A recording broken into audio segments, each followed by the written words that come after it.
So with the growing popularity of Turkey as a hair transplant destination, probably the number one place to go to for hair transplants today, I've put together a short presentation discussing the cost of hair transplants in Turkey and different tactics and strategies you can apply to make sure that your trip to Turkey, if you decide to have a hair transplant, is the most cost effective that you can get.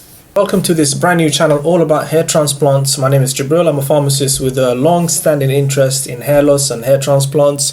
This channel hopefully is going to give you solid information based on research. So if you are into this subject or field, or if you're planning to have a hair transplant in the future, make sure you subscribe. Otherwise, let's crack on. Here's what we're going to cover in the presentation. We're going to cover the facts that we know so far because there's so much fake news about the cost. So we're going to establish some facts. I'm going to talk about what's included in a package. So you get all these hair transplant packages where the company pays for all your expenses and all that. So we're going to exactly nail down what is included. We're going to do some price comparison of having a hair transplant in Turkey versus having it in other parts of the world. And then we're going to move on to factors that impact cost. So how is cost actually calculated? And then we're going to talk about some tactics and strategies where you can minimize cost. And then we're going to conclude this presentation. If you want more information, you can always visit my website, mahairimplants.com. So now let's crack on with the presentation. So the first thing I want to say is if someone comes up to you and says they can tell you the cost of your hair transplant without assessing you, as in without looking at your scalp or without looking at your hair loss up close, then run for the hills, because that person is obviously fake. They just have no idea what they're doing, because you cannot assess or you cannot give someone the cost of their hair transplant without actually assessing the extent of their hair loss, as we will explain in a minute. So here are the things that we know for sure. Here are the facts that we know for sure. We know that having a hair transplant in Turkey is significantly cheaper than having it in Europe or North America. That is not disputed. I think everybody would agree with that. The second thing is something that I strongly suspect. It's not 100% fact, but I personally strongly suspected that it's cheaper if you book the hair transplant in Turkey yourself versus having it as a package from the company. But some people might disagree. Some people might be able to find packages that are actually cheaper than doing it themselves. The third thing, this is another fact. This is not disputed, that the quality of hair transplants in Turkey now is as good, if not better, than North America and Europe. 15-20 years ago, the opposite was true, that the hair transplant quality in North America and Europe was a lot better than Turkey and other parts of the world. But the improvements that Turkish surgeons have made over the last 15 years, approximately since 2004, has been incredible. When I was doing my research into the cost of hair transplants in Turkey, I found it incredibly hard to get some numbers. It was so difficult, but then that's understandable, because one person's cost would be different from the next person. You can't go to anyone and say this is how much it's going to cost. People will be different. But what I found really useful is I took 2,000 grafts. So this is roughly the average hair transplant done in Turkey from the surveys and research that I saw. On average, people have 2,000 grafts done. So this is basically 2,000 hairs implanted onto them. And I said, you know what, let me compare the cost of someone having 2,000 grafts across different parts of the world. And these are the rough figures I got. Again, all these prices are estimates. They're not facts, because clinics are very reluctant to share their costs and prices with you for obvious reasons. For someone having 2,000 grafts, if they went to North America, to the US or Canada, the cost for them would be anywhere from $4,000 to $15,000. If that person went to Switzerland, it would be about $9,000. In Germany, a little bit cheaper, $4,500. If you went to South Korea, it would be a bit cheaper again, $3,900. And for Turkey, the prices start at around $2,000. This is just a rough estimate, but again, this kind of shows that Turkey, compared to the rest of the world, is a lot cheaper, particularly compared to North America. I mean, there's no doubt that it's way cheaper than having it done in North America. And as we said, the quality is the same, if not better. Okay. Next thing I want to talk about is this package. So if you go to a Turkish hair transplant clinic, most of them offer packages. So these packages are basically where you don't you don't have to do anything. You just turn up to the airport, they'll sort everything out, and you'll have your hair transplant that way. So I just wanted to make it clear to people what is included in a package as far as I can find out. And now, this is what I found to be included in most packages. Flights, so your flight to Turkey and back. Hotels, so the hotel you're going to stay in Turkey while you're there. Transfers, so this is the car that will, or the van that will take you, not the van, the minibus that will take you from the airport to the hotel, and then from the hotel to the clinic, and then from the clinic back to the hotel, and then from the hotel back to the airport to your home country.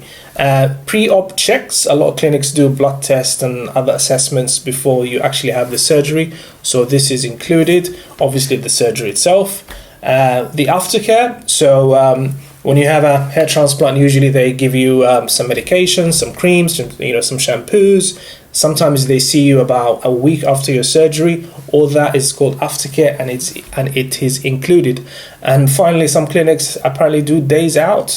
This is something I definitely can confirm. I've seen people in forums saying that they were taken on days out to bazaars and other sightseeing places. So if you can get that, nice work, mate. Let's dive a little bit deeper so that you can have a deep understanding of what actually goes into the cost of a hair transplant, or what factors actually decide how much your hair transplant will cost. And the number one factor is obviously the extent of your baldness.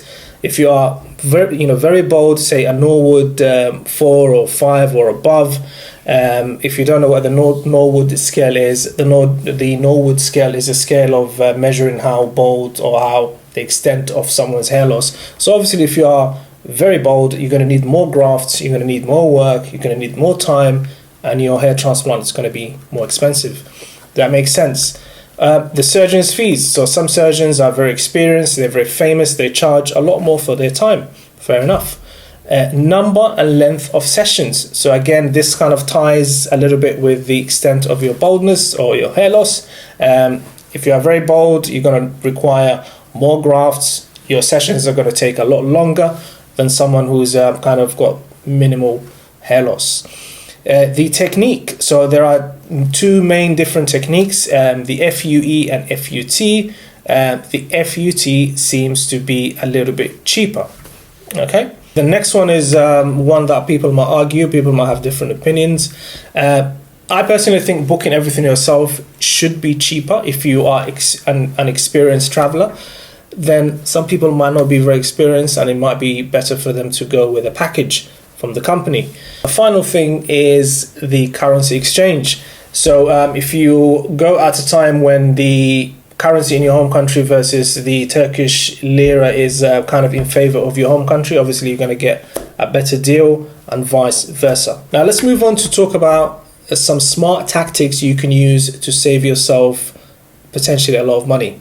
And the first one is get minimum 3 quotes. Do not go to the first company that you see and just go with them. You should get minimum 3 different quotes, preferably more, because this is going to give you an idea about the ballpark figure for your cost. So if one clinic is quoting you a massively higher price than the rest, obviously you know that you shouldn't really go with them. Or if one clinic is quoting you a really, really cheap price, then obviously they're probably dodgy, avoid them. Second thing you can do is you can compare packages versus booking it yourself. So this will require you to do some legwork. You're going to have to see how much the package costs, and then try book everything yourself, and then compare the two prices and see which one is better for you.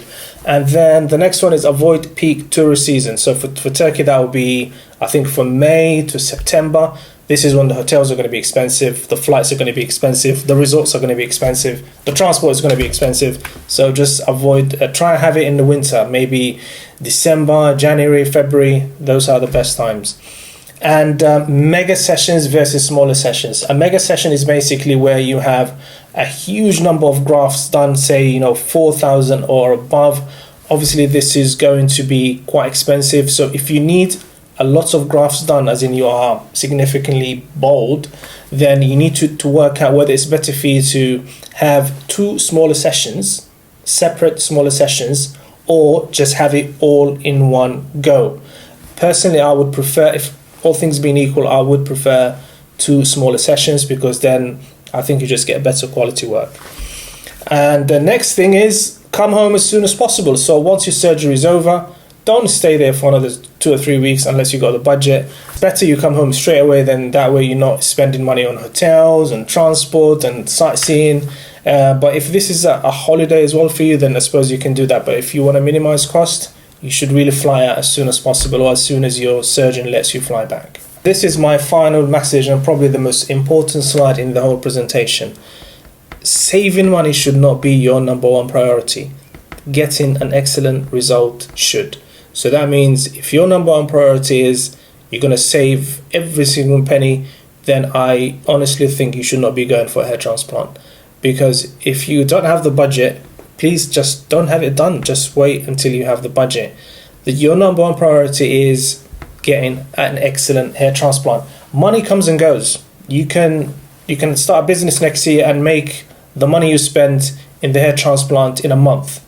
Money comes and goes, but a dodgy hair transplant is most likely going to be something permanent or something very difficult to fix. So make it your number one priority that you should get an excellent hair transplant. If you can avoid unnecessary costs, you do that, but you shouldn't be going there thinking, I'm going to save money and I'm going to have it done on the cheap. I hope you found this presentation useful. Please make sure you subscribe if you enjoyed or you found this presentation useful. And you can visit my blog site about hair transplants, all things hair transplant, myhairimplants.com. See you soon for more videos. Take care.